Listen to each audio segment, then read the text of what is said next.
Good morning, and thank you for joining New York State Homes and Community Renewal today.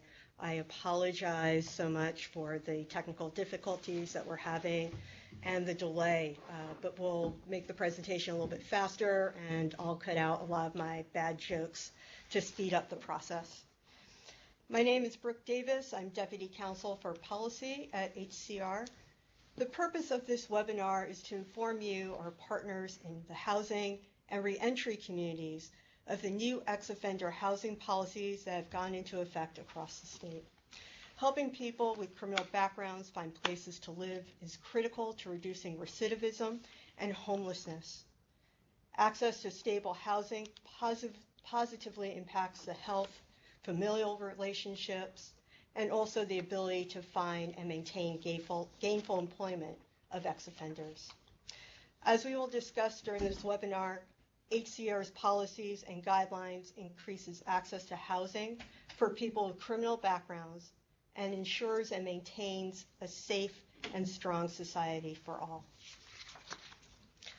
I would now like to introduce you to my co-panelists, Sheldon Melnitsky, HCR's principal attorney, and Matt Grill, New York State Excelsior Legal Fellow, who has one of the longest titles, I think, in the agency.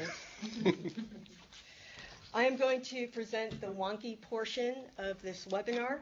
I'll give a brief overview of HCR's reentry policies and purposes behind it, but we are all here today for the application of the guidelines and policy, give you the nuts and bolts. I will then turn it over to Sheldon Melnitsky and Matt to give you those nuts and bolts. Sheldon will describe the type of housing covered by this policy and where the changes have been made to the rules. Matt is going to walk us through the nuts and bolts of the procedures and guidelines and checklists, and we'll also go through how you should record and maintain your record keeping accordingly.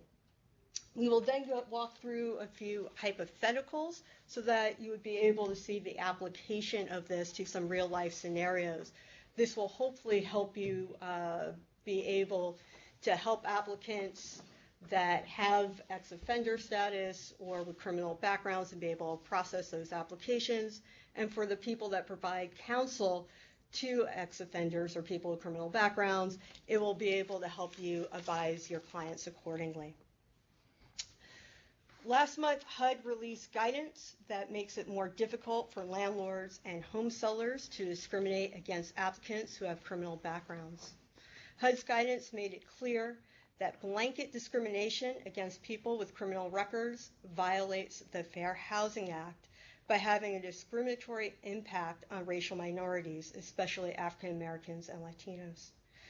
Even though ex-offender or criminal background status is not a protected class under the Fair Housing Act, a violation could still be found under a disparate impact theory. I'm proud to say that New York was an early leader in providing access to housing for people with criminal backgrounds.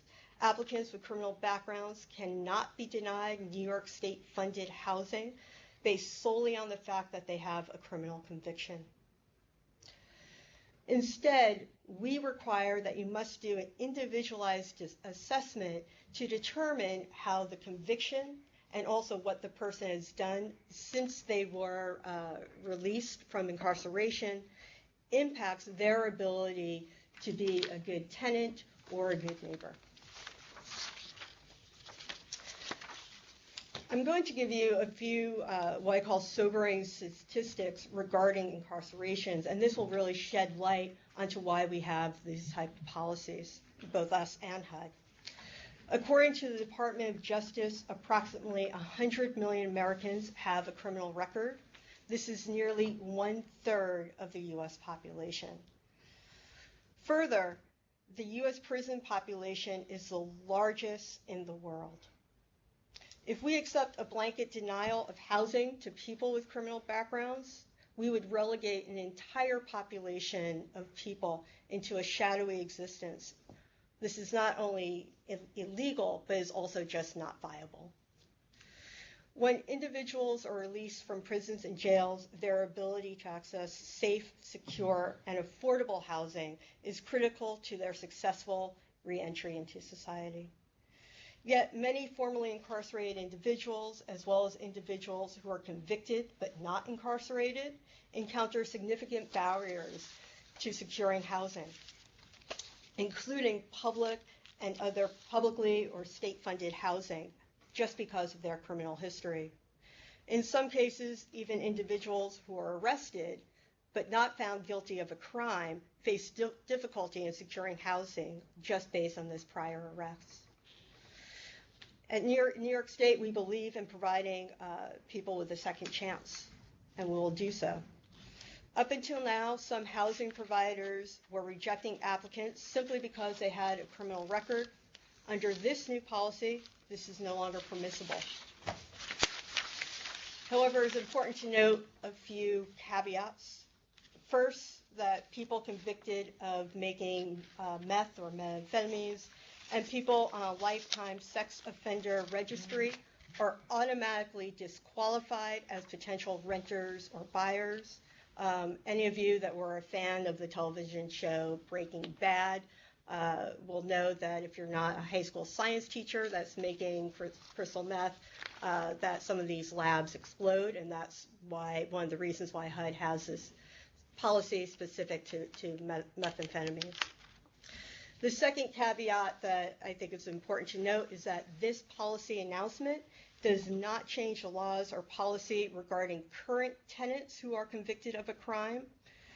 This policy and laws is set forth in a number of other regulations as laws that are commonly referred to as the body house laws, and also you can find some of them in the real property and proceeding laws. I'm going to actually turn this over now to Sheldon, who's going to take us through a little bit more. Okay. Thank you, Brooke. So those of you, and I assume it's everybody on this phone call who's familiar with New York State Homes and Community Renewal, know that it is actually an amalgam of various state agency and public benefit corporations. Each of them perform for various programs of affordable housing a different asset management function. And when we created these guidelines, we've created them either as regs or policy statements with respect to each silo that you may be familiar with in terms of the administration of the asset management functions and the supervision that we presently do. So we're not creating a new point of contact for you here, although Brooke's group will be available ultimately to answer questions, but you will be dealing essentially with the same asset managers on this that you deal with in your day-to-day functionings. And this will be another program responsibility that they will be administering and that you can talk to them about and work your way through here. So given that this deals with each component of HCR, all the asset management programs that you are familiar with are subject to these guidelines.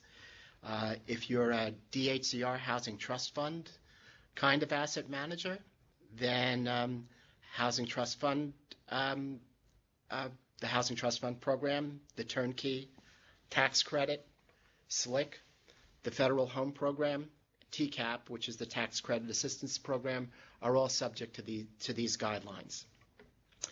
If you're an HFA kind of asset manager, then all the programs under their secured loan rental housing program are also subject to these guidelines.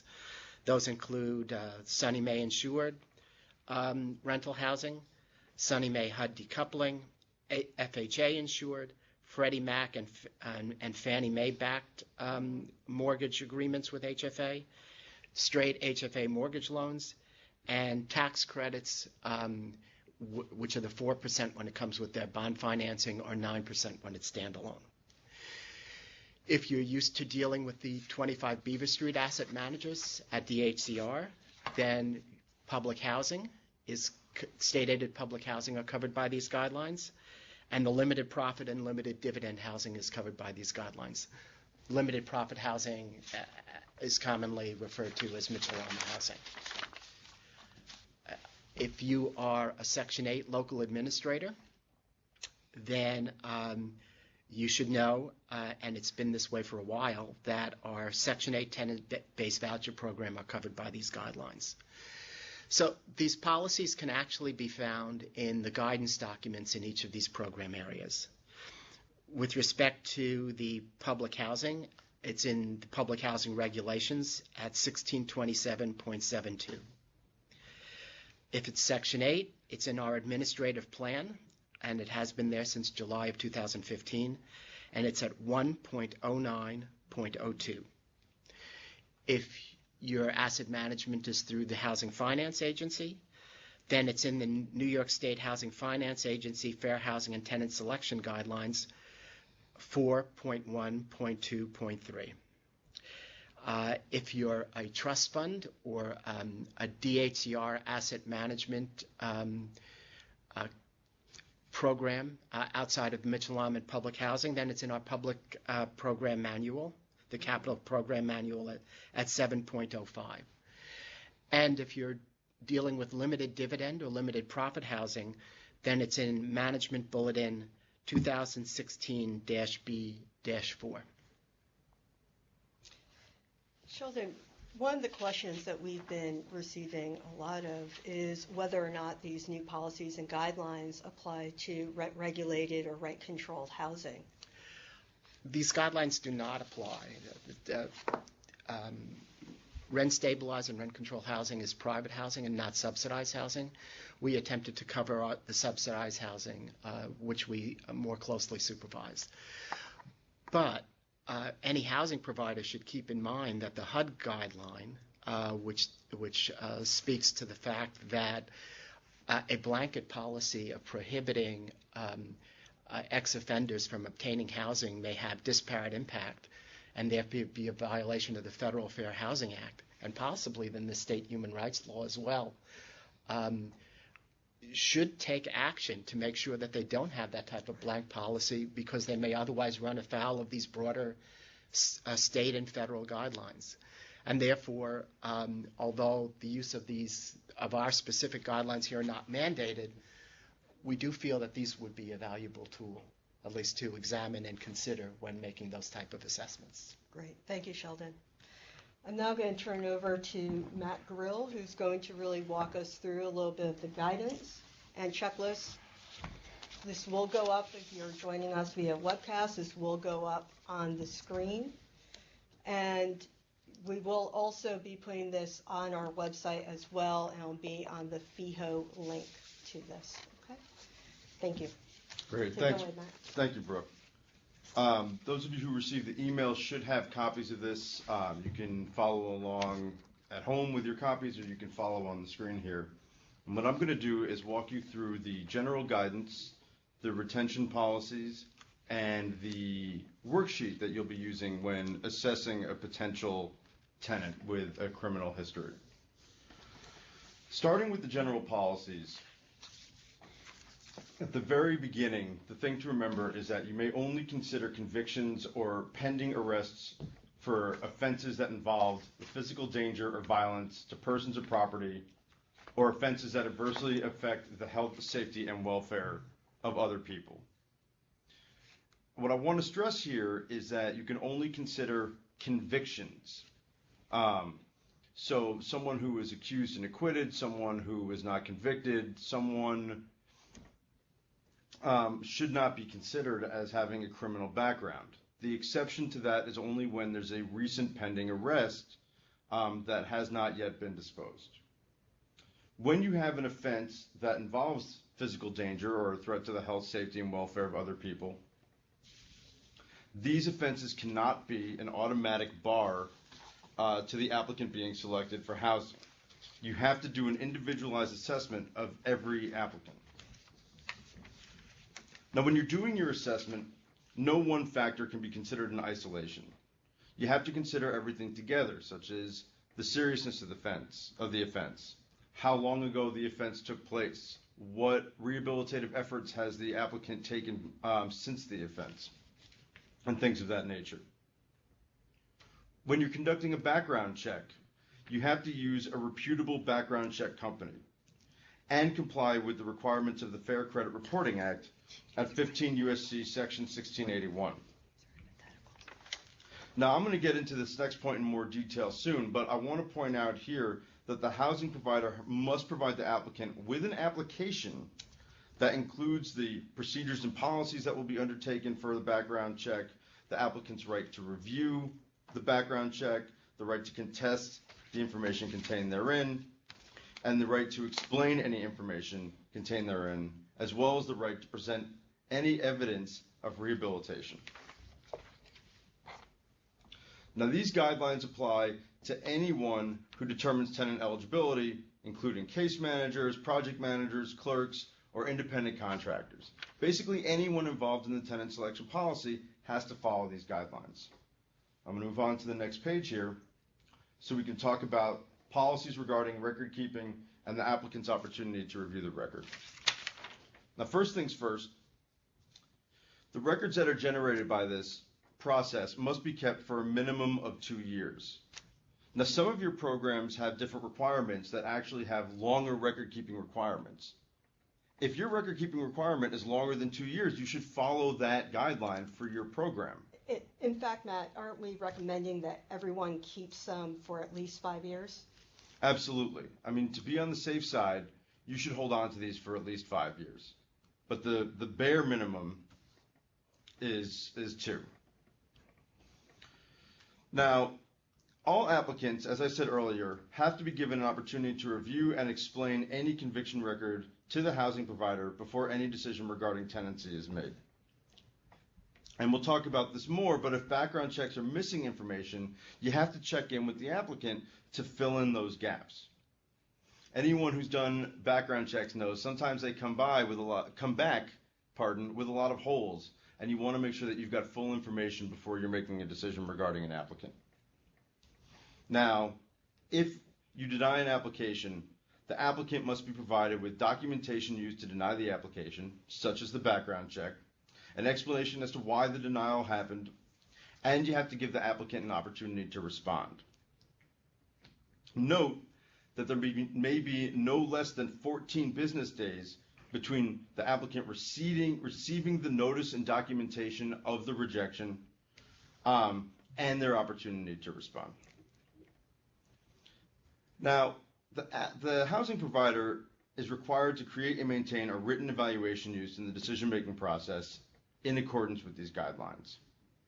And we're going to talk about how to do that using the worksheet that's also attached to the email that you got. Now, when you maintain this record, the record must consist of, at minimum, a copy of the original application, a copy of the conviction record and other material obtained in connection with evaluating the application, written notification to the application, to the applicant rather, the written evaluation detailing the analysis and decision of the housing provider, and the worksheet that we're going to be moving on to right now.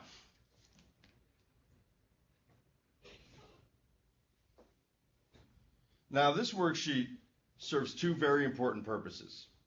First, it creates a record of the decision-making process that the housing provider took when they decided to accept or reject an applicant. Second, it will help guide housing providers through the process of considering an applicant to make sure that there's uniformity and an even-handed process when making these decisions. Now, onto the worksheet itself. There are 3 notes at the top that I've said already and that you're probably going to get tired of hearing, but these are really important, which is why we keep reiterating it. 1, only crimes for which the applicant has been convicted and recent pending arrests may be considered. 2, only offenses that involve physical danger or violence to persons or property or that adversely affect the health, safety, and welfare of other people may be considered. And finally, convictions that have been excused by pardon, overturned on appeal, or otherwise vacated may not be considered. As Brooke mentioned earlier, there are 2 automatic bars to admission. 1, if the applicant was convicted of producing methamphetamine in their home, and 2, if the applicant is legally required to be a lifetime registrant on the state sex offender registry. If either of these 2 scenarios are present, You deny the application immediately. There's no need to do a detailed analysis. Just note that at the end of the form when you explain your decision. Now, if neither of those are present, we go into a detailed analysis. Question 1, and we can all say it together at this point, did the crime for which the applicant was convicted involve physical violence to persons or property, or adversely affect the health, safety, and welfare of other people? There's no hard and fast list of crimes that do that. It comes down to your judgment. But you should be able to explain, yes or no, why you believe that the crime the applicant committed falls into this category. And you should use the space provided here to explain what the crime was and why it involves a danger to the health, safety, and welfare of other people. If the answer to this question is no, you can stop the process here, because only crimes which fall into this category may be considered in determining an applicant's criminal background. And so if it doesn't fall into that category, the applicant may not be rejected due to their criminal background. The second question is how much time has passed since the applicant's date of conviction, and how much time have they spent in the community after being released from incarceration. Just take a note of that here and make sure to consider that, especially if they've been out a long time. The third question, what was the age of the applicant at the time of their conviction? And the fourth, what was the seriousness of the applicant's offense? And here, similarly to the first question, you're going to talk about the offense itself, why it poses a danger, and how severe the offense was. Once you've run through these questions and marked down the answers in a detailed way, you move on to the last question, which is, has the applicant shown evidence of rehabilitation and good conduct? Here, before we get to the actual factors, what you're going to want to do when you get there is, if there is evidence of rehabilitative conduct, you want to note that. You want to write it down. You want to indicate that this applicant has worked to ensure that they are not going to be considered a danger to society. If the answer is no, you want to provide an explanation. And I want to be clear about something, that not all of these factors are going to be relevant. So if it's not a relevant factor, it shouldn't be considered a strike against them. So the first factor, has the applicant participated in drug or alcohol rehabilitation? Now this one's a little special because HIPAA rules apply if they were in a medical rehabilitation or alcohol or drug treatment program. So when information is volunteered by an applicant that they completed one of these programs, it's incumbent on you to protect that information as you would medical records. Further, if there was no drugs or alcohol involved in the offense, it shouldn't be considered a strike against an applicant if they have not gone to rehab, obviously. The next factor is whether the applicant participated in other types of rehabilitative programming, such as anger management, education, trade skills, that type of thing. Has the applicant sought or maintained employment after release from incarceration or conviction? Does the applicant have a good tenant history? And I think a lot of you will recognize those 2 points, because these are things that you're going to consider for any applicant. Are they employed, and do they have a positive tenant record or history? We also want to see if the applicant, if they haven't been working, and especially if they have really, have they been productive in the community? Have they been volunteering, engaging in doing community engagement work, that sort of thing? Does the applicant have any letters of recommendation from members of the community? If they do, know who they came from, how many they have. Take these seriously. And finally, are there any other factors not listed here? This is not an exhaustive list. We want you to think about a person in a whole way. We want you to consider everything about them. So this list is a good list of examples, but if there are other positive things that this applicant has that would make them a good tenant, I think you should strongly consider them. Finally, once you've filled all this out, we come to the last question, which is the $1 million question. Based on these factors, and independent of any other factors that affect tenancy, is the applicant eligible for housing? Regardless of what your decision, you're going to want to write a detailed explanation as to why. Again, this is not a determination of whether or not this person is coming into your housing. This is just whether or not you may reject them based on their criminal history. And that's what this form is designed to get to the bottom of. We'll run through some hypotheticals. I'm going to hand it back to Brooke. That should make this more clear, but hopefully this gives you an idea of what you're going to be working with. And detailed explanations for each category can be found in the guidance document that we started with. Brooke? Great. Thank you so much, Matt. That was very helpful. Sheldon, I have a few questions to ask you. And my son plays Little League, and during one of the games, one of the parents who's in the affordable housing community came up to me and asked, I'm going to participate in this webinar, but how does this help me comply with the HUD guidance? Well, I think it's useful. What you end up with the HUD guidance is something which is essentially prescriptive, which says you must not do the following, which is discriminate on the basis of this conviction because it may lead to disparate impact. But when you have something that's prescriptive, what you're really looking for is some sort of positive roadmap to comply. And what we believe, at least we're trying to provide here, is that sort of positive roadmap which may help in providing a safe harbor if you're accused of discriminating and operating in a way that creates a disparate impact. So, so although this may look systematic on something that otherwise may seem obvious with respect to certain applications, we still recommend going through the entire checklist to go through it in a systematic fashion so you cannot be accused of, or even inadvertently, relying on what otherwise may be considered an internal bias or prejudice. So this way you're looking at it in an organized fashion. You're creating a document which demonstrates that you're doing it in an organized fashion. And we did put a good deal of thought into these factors. We worked with the Governor's Reentry Council on them.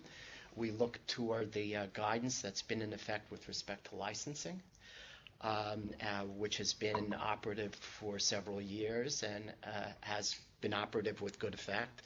And as Matt said, this has to do with the use of criminal convictions.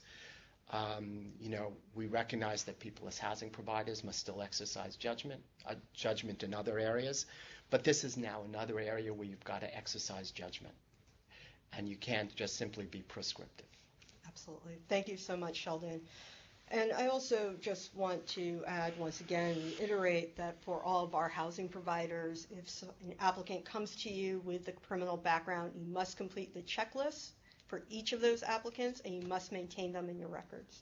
So why don't we work through a few hypotheticals and see how we're going to apply all of this.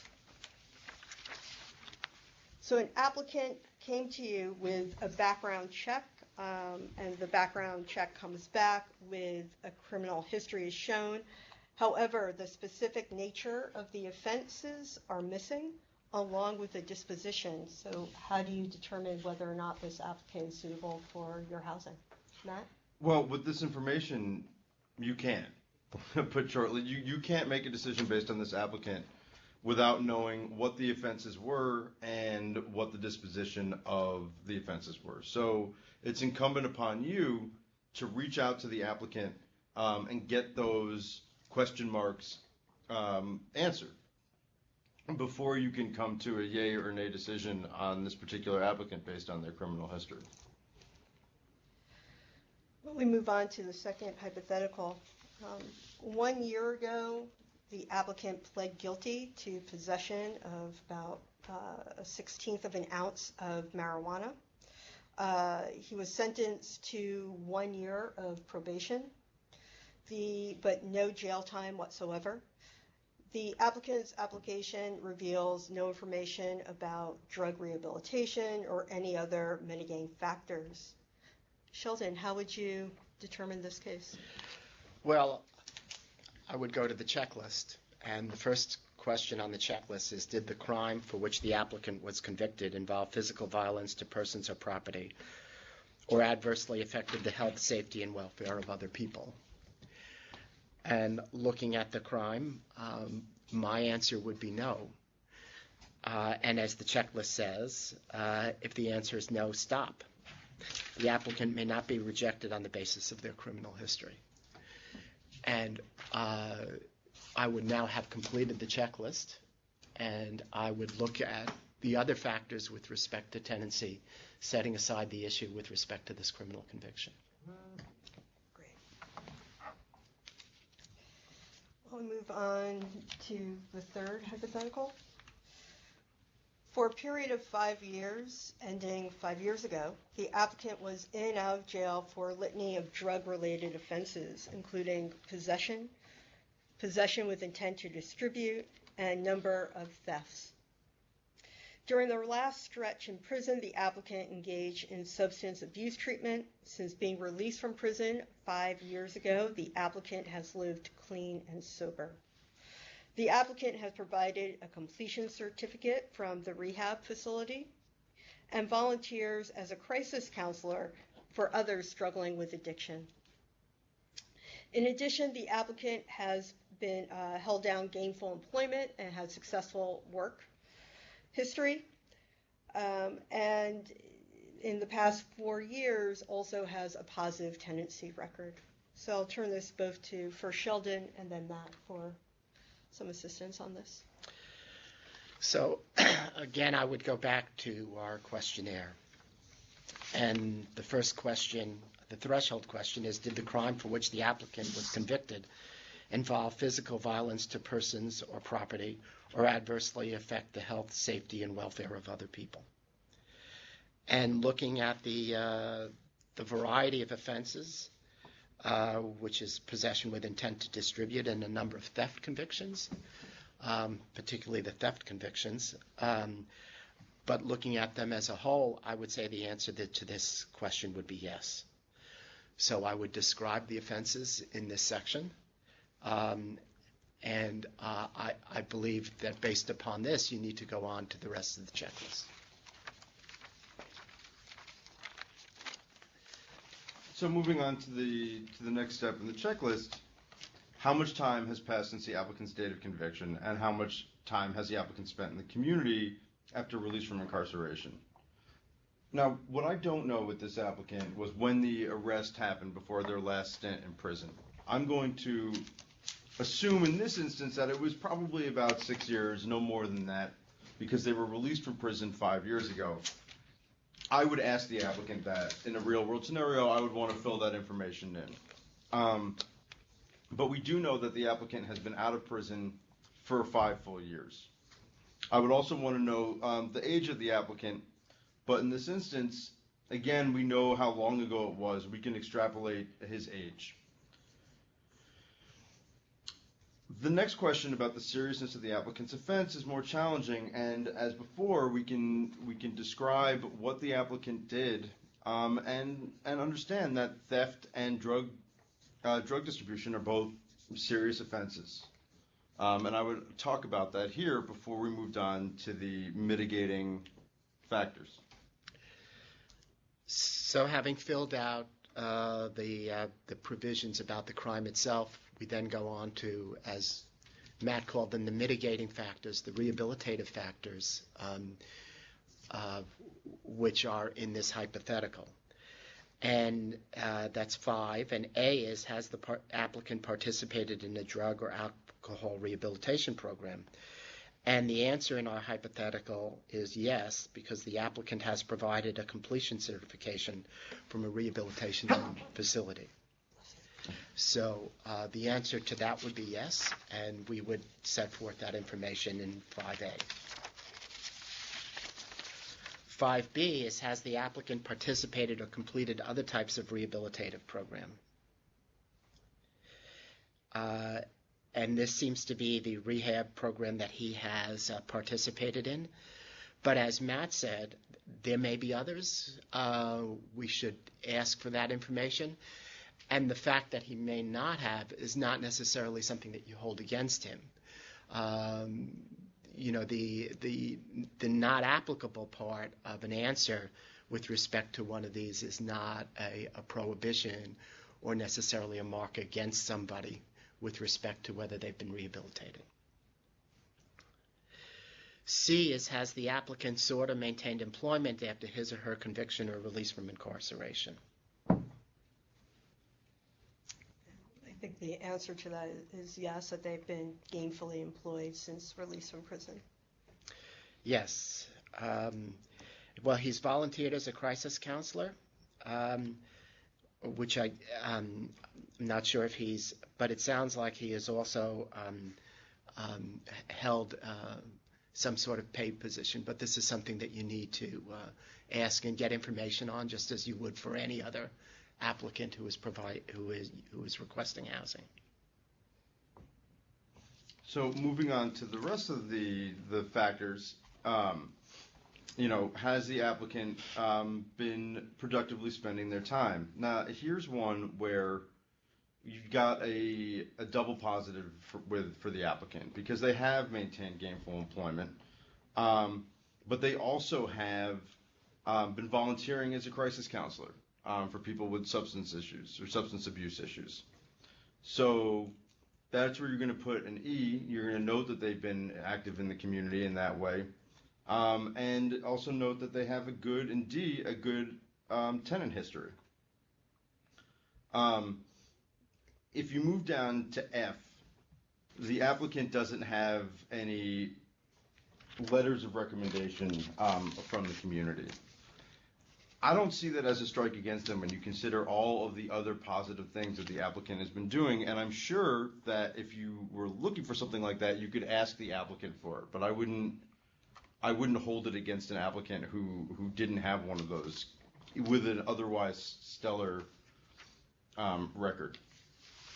The last question is to other factors. I don't think there are in this instance, and that brings us to the analysis as to whether or not this person should be excluded based on their criminal history.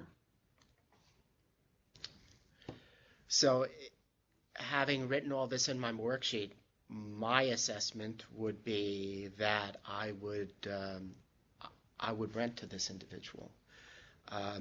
There was a crime. It was a while ago. He's got 5 years of productive integration in the community. He's undergone rehabilitation. He's a crisis counselor as a volunteer.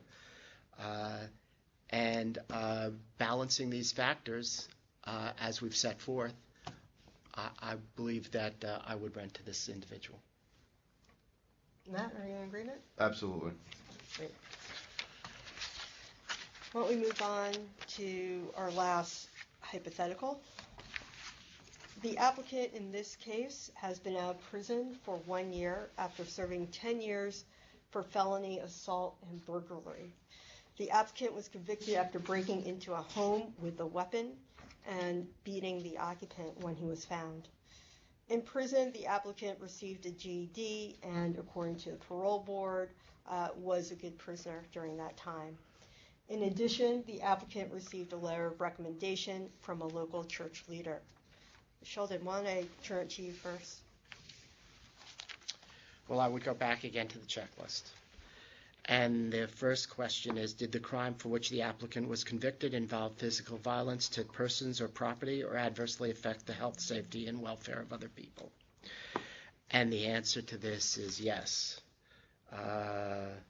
The applicant served 10 years for felony assault and burglary, which is a crime that does involve physical violence and would adversely affect the health, safety, or welfare of other people.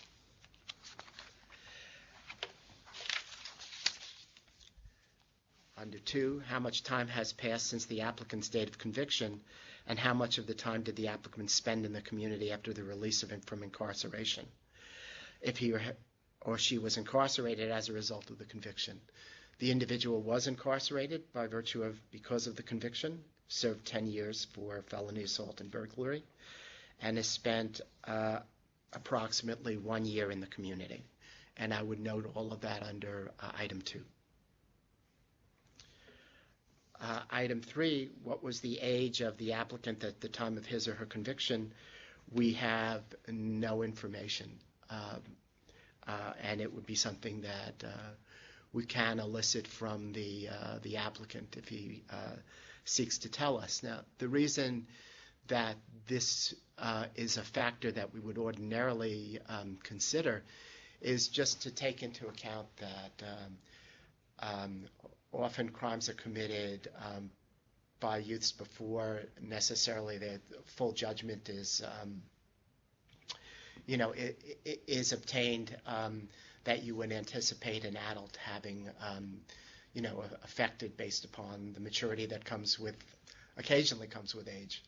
So it is something that we do, or we suggest that you do review. But again, it's a factor and not a factor that's determinative. So moving on to the seriousness of the applicant's offense. And here, I think we can all agree the offense was serious. They broke into someone's dwelling with a weapon and then violently assaulted the person who lived there in the commission of a robbery. So, you're going to note the offense and you're going to note how serious it is, especially in the context of when considering whether you're going to invite somebody into your community. From there, we still move on to, and this is done no matter how serious the offense is, just other than, of course, producing methamphetamine in the home and being a required member of the Lifetime Sex Offender Registry. We move on to the mitigating factors. Here, there's nothing about the applicant going to drug or alcohol rehab, and that's not necessarily a strike against them because, again, in this instance, we have no facts that indicate that the applicant was using drugs or otherwise addicted. We do have examples of the applicant participating in other types of rehabilitative programs. For example, when he was in prison, he received his GED. We don't have information about the applicant's employment coming out of prison. We would want to check with the applicant to see about that, but we also note that it's only been a year since the applicant has been out. The same can be said for the applicant's tenancy record and their other activities in the community. In this instance, the applicant does have a letter of recommendation from a local church leader, and we want to make a note of that in Section F. And finally, as far as other factors, I think it is worth considering in Section G that according to the parole board, he was a good prisoner without a disciplinary record in prison. Now, that all brings us to our last question, which I guess I'll hand back to Sheldon for his determination on this applicant. Well, it is a difficult question. I mean, you have a situation where somebody apparently is attempting to reintegrate into society, and we do provide housing for persons of low income. And you often begin to wonder, if we don't provide this housing or this employment, whose obligation would it be? Nonetheless, looking at the seriousness of the offense and the period of time, my assessment as a housing provider would be to hold this criminal conviction against this individual and potentially lead to his rejection as an applicant. I think I'm still trying to look at it holistically. As we said before, previously, convictions were either considered an absolute bar, or some housing providers were providing specific timelines between the period that incarceration ended and when they would provide housing. We're trying to get away from that, but looking at these various mitigating factors and the aggravating factor of the conviction itself, I would think that a housing provider exercising appropriate judgment could reject this applicant. Sheldon, let me change the scenario slightly for you and see if you would still feel the same way. The person has been out for a greater length of time, for 3 years. During that time period, he has a positive tenancy record. Would you still determine the same way?